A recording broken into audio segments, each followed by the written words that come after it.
वंदे मातरम विद्यार्थी मित्रों। अगले वीडियो में हमने हम भी बने महान पाठ का अभ्यास किया था और उसकी समझौती प्राप्त की थी। आज हम इस पाठ का स्वाध्याय पोथी में लेखन कार्य करेंगे। प्रश्न 1। प्रश्नों के उत्तर के लिए उचित विकल्प चुनकर विकल्प का क्रम कोष्ठक में लिखिए।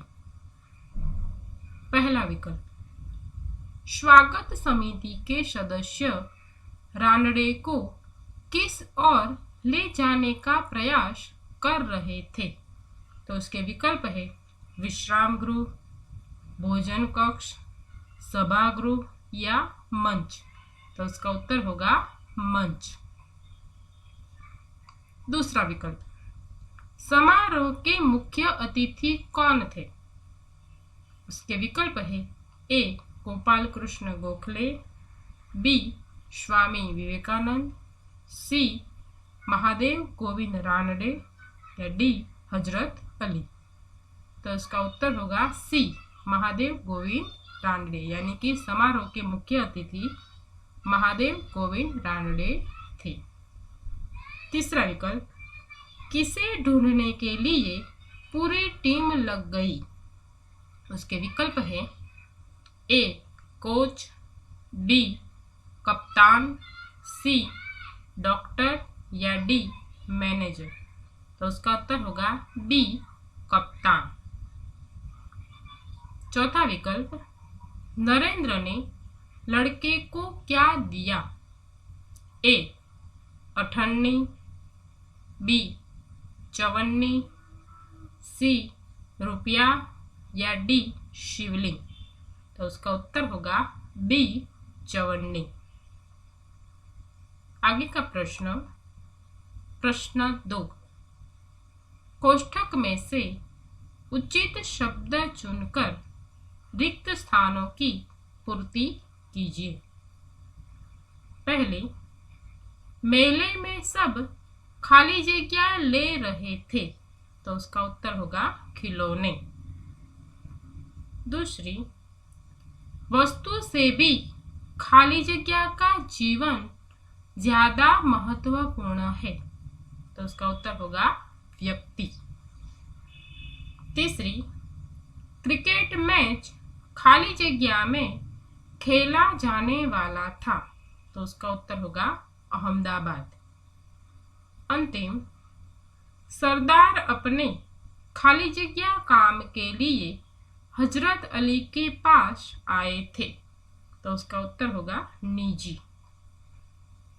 आगे का प्रश्न, प्रश्न 3। निम्नलिखित विधान के सामने सही और गलत का चिन्ह लगाइए या कीजिए। पहला विधान, न्यू इंग्लिश हाई स्कूल में समारोह का आयोजन हुआ था। तो यह विधान सही है।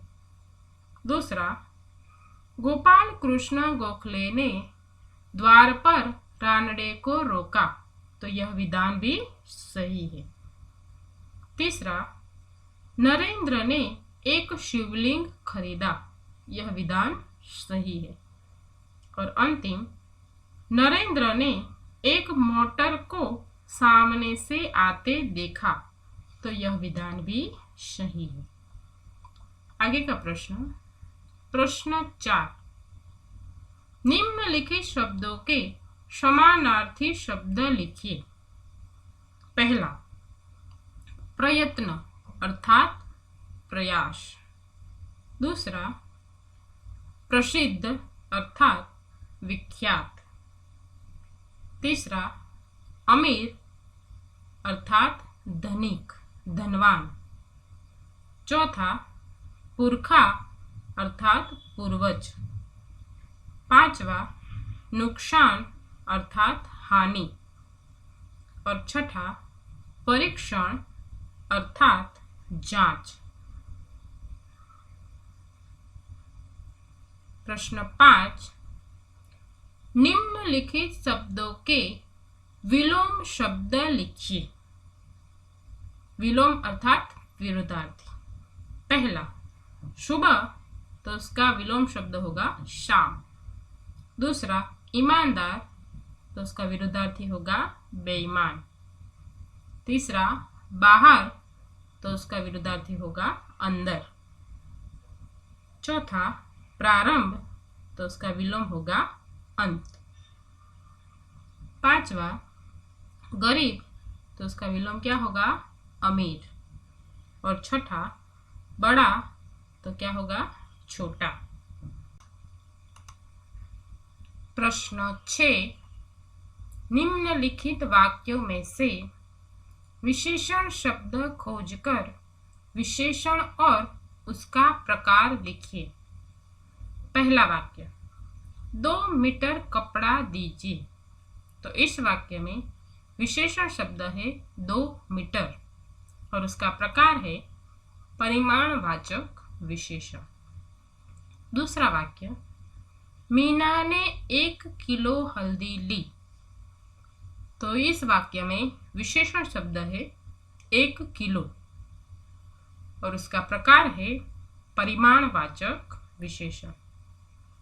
तीसरा, मुझे कोई किताब दे दीजिए। तो इस वाक्य में विशेषण शब्द है कोई और उसका प्रकार है सार्वनामिक विशेषण। चौथा, यह पेंसिल हिरल की है। तो इस वाक्य में विशेषण शब्द है यह और उसका प्रकार है सार्वनामिक विशेषण। पांचवा, सरला को कोई खिलौने दो। तो इस वाक्य में विशेषण शब्द है कोई और इसका प्रकार है सार्वनामिक विशेषण। प्रश्न 7, निम्नलिखित परिच्छेद में उचित विराम चिन्ह लगाकर लिखिए। विद्यार्थी मित्रों, यहाँ पर एक परिच्छेद दिया गया है जिसमें कोई भी विराम चिन्ह लगाया नहीं है। तो हमें इस परिच्छेद में योग्य विराम चिन्ह लगाने हैं। बात पुराने जमाने की है, उसके बाद क्या आएगा पूर्ण विराम। बाद में उन दिनों देवताओं और दानवों में युद्ध होता रहता था। दोनों पक्ष मिलकर एक बार प्रजापति, यहाँ पर देखो उन दिनों देवताओं और दानवों में युद्ध होता रहता था। तो यहाँ पर यह वाक्य पूर्ण होता है, इसलिए कौन सा विराम चिन्ह आएगा पूर्ण विराम। फिर बाद में दोनों पक्ष मिलकर एक बार प्रजापति के पास गए, वहां जाकर बोले।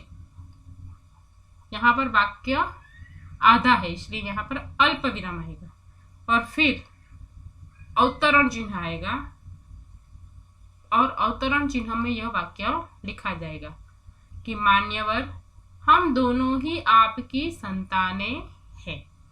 बताइए कि हम दोनों में बड़ा कौन है। तो ये प्रश्न सूचक वाक्य है, इसलिए अंत में क्या आएगा प्रश्नार्थ चिन्ह और अवतरण चिन्ह यहाँ पर पूर्ण होगा। आगे का प्रश्न 8, निम्नलिखित प्रश्नों के उत्तर 1-2 वाक्यों में लिखिए। पहला, स्वामी विवेकानंद के बचपन का नाम क्या था। तो उसका उत्तर होगा स्वामी विवेकानंद के बचपन का नाम नरेंद्र था। दूसरा, अंडर 14 क्रिकेट टीम का कौन सा खिलाड़ी अल्पाहार के समय दिखाई नहीं दे रहा था। उसका उत्तर है अंडर 14 क्रिकेट टीम का कप्तान अर्थात सचिन तेंदुलकर अल्पाहार के समय दिखाई नहीं दे रहा था। तीसरा, सफलता के आधार क्या है।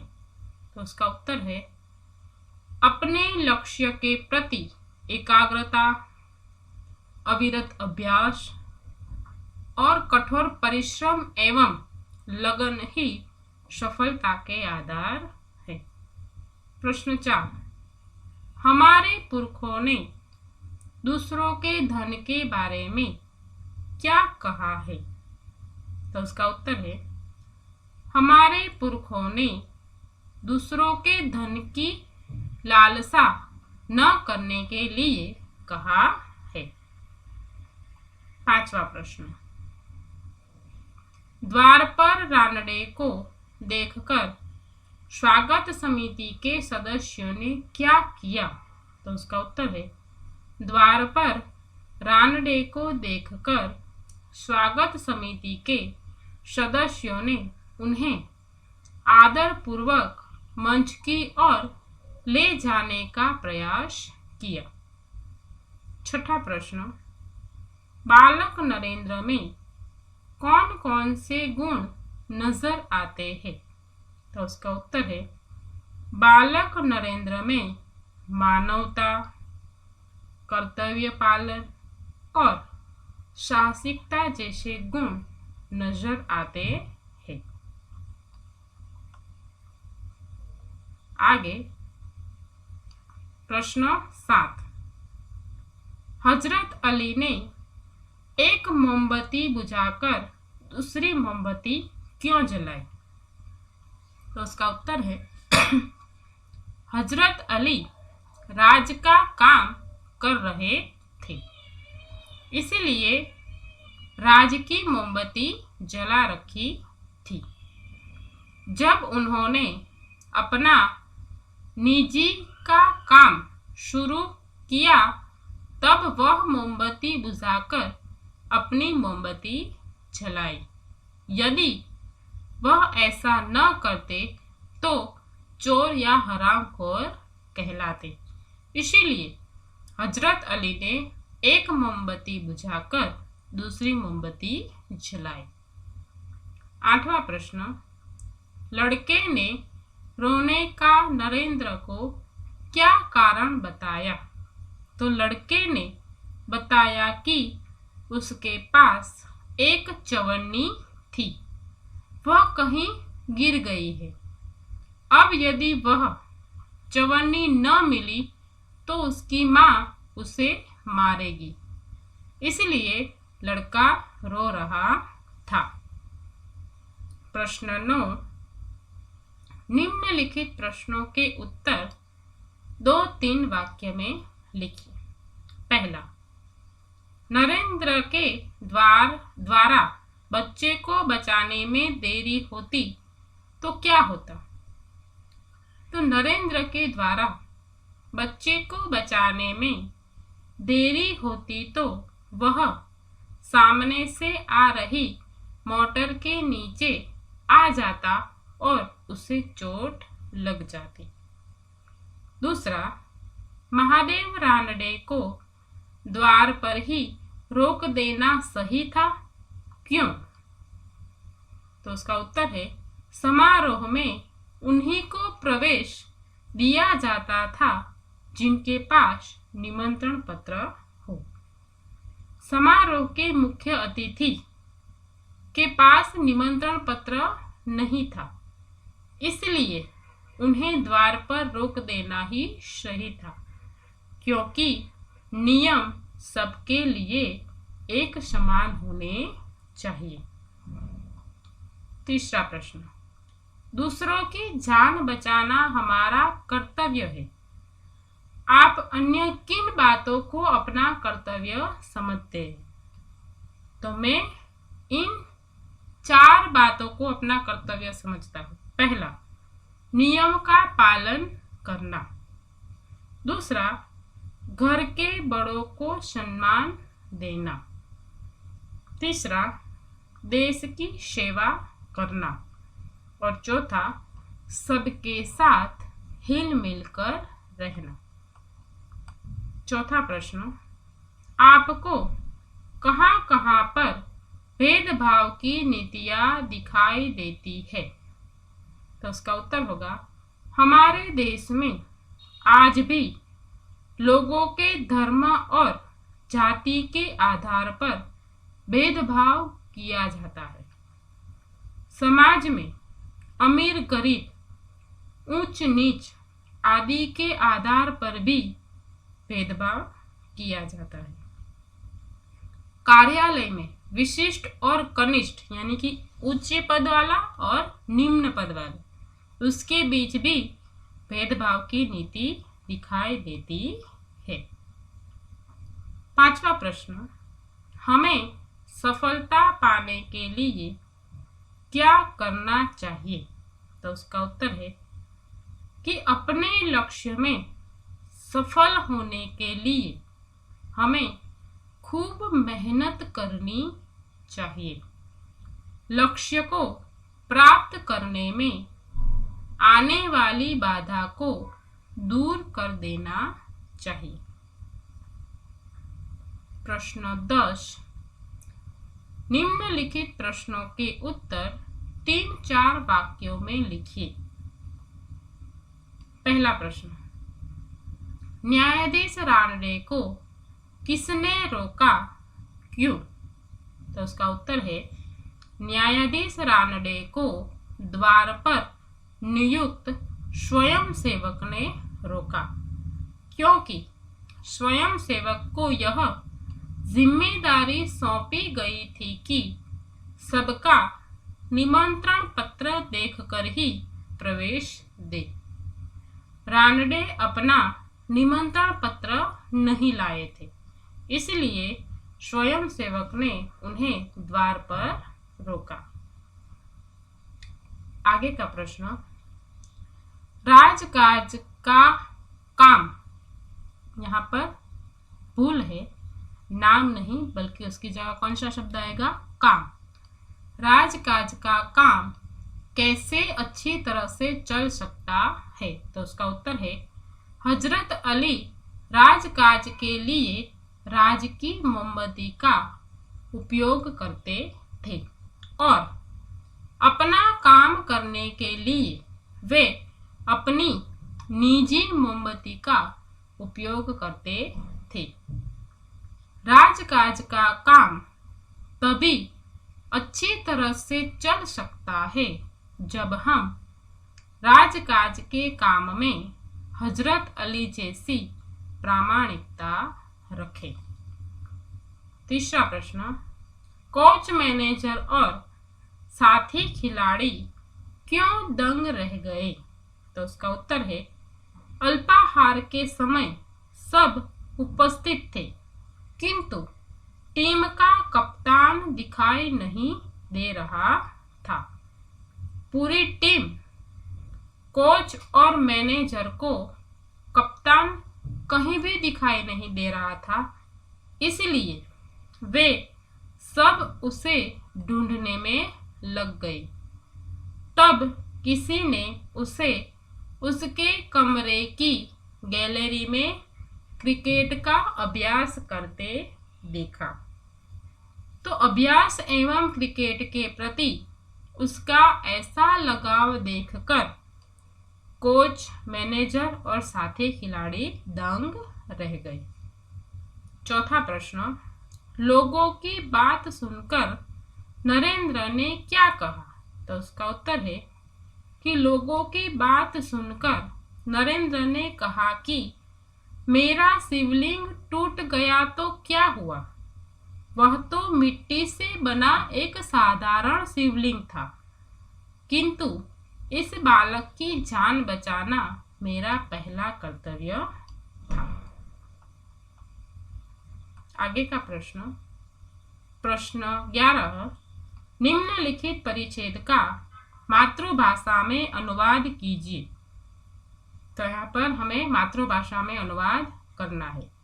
किसी ने स्वामी विवेकानंद से पूछा, अर्थात कोई के स्वामी विवेकानंद ने पूछी, सब कुछ खोने पर भी मनुष्य के पास क्या होना जरूरी है?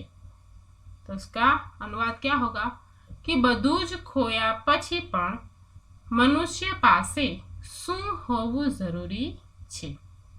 स्वामी विवेकानंद ने कहा, अर्थात स्वामी विवेकानंदे कह્યું। उस उम्मीद का होना जरूरी है जिसके बलबूते पर हम खोया हुआ सब कुछ वापस पा सकते हैं।